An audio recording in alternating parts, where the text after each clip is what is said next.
concrete has been at the cornerstone of one of Winnipeg's most recognizable buildings for decades. Now that the Hudson's Bay Company's storefront on the corner of Portage Avenue and Osborne Street is entering its next chapter, so too are the materials that supported it. One way in which that concrete has been used is in a new art installation called Betonwaves, which is on display at the Plug-in Institute of Contemporary Art at the University of Winnipeg, together with low-carbon cement. The piece is the creation of Louise Withoft and Rodney LaTourelle. Rodney joins us now to tell us a bit more about Betonwaves. Nice to see you. Nice to see you. Thanks. So thanks so much for taking the time. Maybe you can start with the idea, how this idea to reuse this concrete from the Hudson's Bay Company building. How did that opportunity present itself to you and to Louise? I've been using recycled concrete and specifically low carbon cement in other work for a few years now.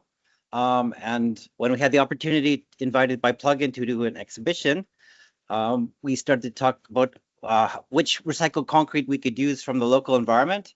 And, our work is really exploring space and exploring the local context. So we looked around and, across the street of Plug-in Gallery is the Hudson Bay, and it's now being renovated by the Southern Chiefs organization.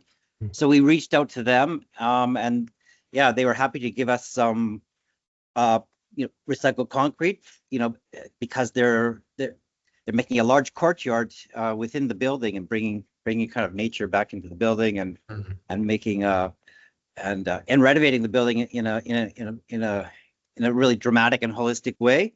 So we used that specific kind of concrete from that the process of renovations in this project with our geopolymer low carbon cement that we've been used in the past, and we made an ensemble with other sort of contextual sculptures within the space. There are two specific screens that are made out of bricks and recycled concrete from the Hudson Bay Company and low carbon cement in the show. Wow. So as you use these materials, concrete, the low carbon cement that you're adding, which we'll get into in just a little bit, it occurs to me that those are not necessarily the most wavy of materials, and that they can be rather unwieldy. Where does the title Betonwaves come from, and what does it signify about the types of materials that go into it? Well, concrete or beton, and I was specifically referring to beton brut, which is the kind of architectural style of exposed concrete and kind of on sculptural forms actually.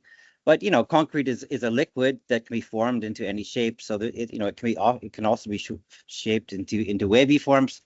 But Betonwaves is specifically referring to the fact that there's throughout history has been different kinds of concrete used, from Roman concrete, to Portland cement and reinforced concrete, which also was a big kind of history changing technical improvement. But Portland cement, has been in use for, I guess, 120 years, but we realized it's extremely CO2 emitting material. So there's a big push in the concrete industry to change to new kinds of concrete. So there's different waves of concrete, and now there's a big push to not use Portland cement or to use it as little as possible, because it's in fact responsible for 8% of global anthropogenic emissions of CO2. So that's a huge part of climate destruction in the end. But the concrete that we use, or the cement that we use, called geopolymer cement, can reduce the CO2 emissions in the production by 80%. So there's a lot to break down within these materials, as I say, but there is also a lot to break down when it comes to you, harvesting these materials from that old Hudson's Bay Company building that, as you mentioned, now owned by the Southern Chiefs organization.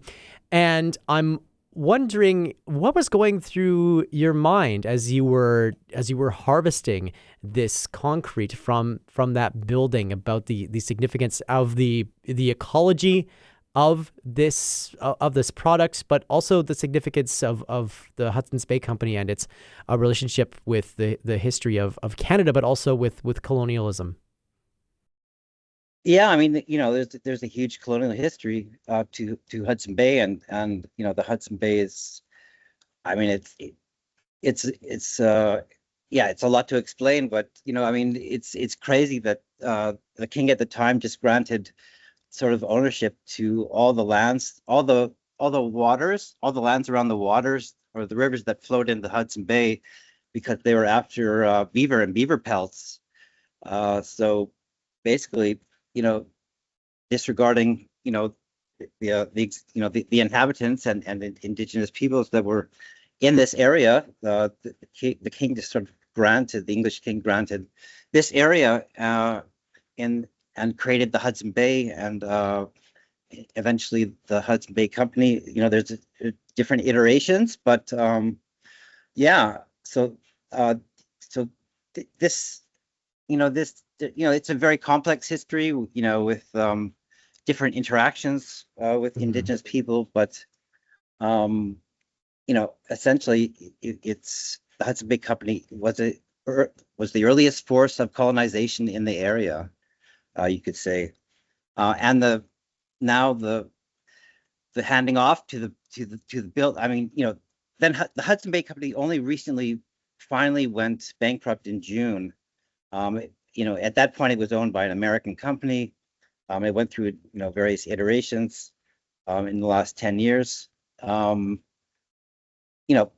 but people have fond memories, in Winnipeg, of the building and meeting there, and the paddle wheel restaurant, things like this. Hmm. Of course, there's communal aspects of the actual place, because it's a communal place. So it functions in the historic imagination in different ways, even though it was this terrible force of colonization. Yeah. Um, but the current situation is, it basically just has gone bankrupt and turned over to the Southern Chiefs organization in a real gesture of post-colonial transformation. So we also want to refer to that big transformation and sort of this hopeful connections. So our sculptures, they're made from the aggregate of the Hudson Bay, into these sort of brick screens, and you can actually look through the screens onto the bay. So you're looking through the sort of transformed concrete into a transformed building. Hmm. And there's also mirrors in the screen, so you also have a kind of self-reflection. So hopefully it's a kind of significant perception on the changing current climate in terms Yeah. of ecology and post-colonialism, as a sculptural gesture. Yeah. Um, the use of the low carbon cement alongside of this concrete from that old Hudson's Bay building strikes me as its own kind of dialogue as we move through these. Well, post-colonial was the word you used. I'll keep on using this as we continue to advance the cause of reconciliation. How do Yeah. these two materials interact in your exhibit, and what do you hope that they, well, for lack of a better term, what do you hope they say to each other? You mean the aggregate and the cement? Because Yeah, exactly. basically concrete is cement and sort of small rocks and Yeah, water put right. together. But in this concrete, so I mean, we're basically making a kind of alternative concrete. So there's always an aggregate in concrete. So we're basically remaking like a typical material. Like, actually, it's the most used building material. It's the most used material after water on the planet. So it's something we really take for granted. But the point is that we're making this in a new way. We're using recycled aggregate that has this kind of history, so it has this historic reference, and then we're using this geopolymer cement that's low carbon. And if this cement was actually used widely, it would reduce carbon CO2 emissions by up to say like 7%, and like transportation is not even half that, all Yeah. transportation. So Wow. so concrete it's a very significant material that people take for granted, and it's in an industry that's very slow to change. So it's trying to give nudges to these materials that we use, within the current climate emergency. So it's kind of urgent, but there's hardly any action at this on this material. So Mhm. I would imagine also that as you have been presenting Betonwaves at the Plug-in Institute of Contemporary Arts these last number of weeks, that people that come and see it have these associations with the old Hudson's Bay building, and that they have these memories of the Paddle Wheel restaurant as an example. What has the yeah. reaction been from the public as they see these materials from the old Bay building being repurposed and in this new dialogue, this new fashion, this new presentation of the ways in which not only the building but the materials within it can move forward to become better for society writ large? I mean, I think just the concept is quite interesting for people when they realize that these sculptures are made from the Hudson Bay concrete that's just across the street from the gallery. So it's a bit of an abstract connection, because you can't necessarily really tell that there is this aggregate in it, but the fa- you know there's a huge process that I went through to get it, and the production process is well documented. So it's a bit of a leap of faith, because it's Hmm. it's not completely visible, but it's a gesture of reconciliation and resistance to just business as usual, Yeah. in a sculptural way. And there is a visual connection, there's a conceptual connection. Yeah, and just having this presence, there's somehow you can feel it in kind of very subtle ways. Mm-hmm. A gesture very much appreciated and can be appreciated for the next couple of days at the Plug-in Institute of Contemporary Art. We'll have hours and more information available at our website, classic107.com, and on the Classic 107 app. Rodney LaTourelle, it's been wonderful to speak with you and to hear more about not just the work, but the intentionality behind it. And thank you so much for telling us more about it here on Classic 107 today. Thank you. Thanks so much.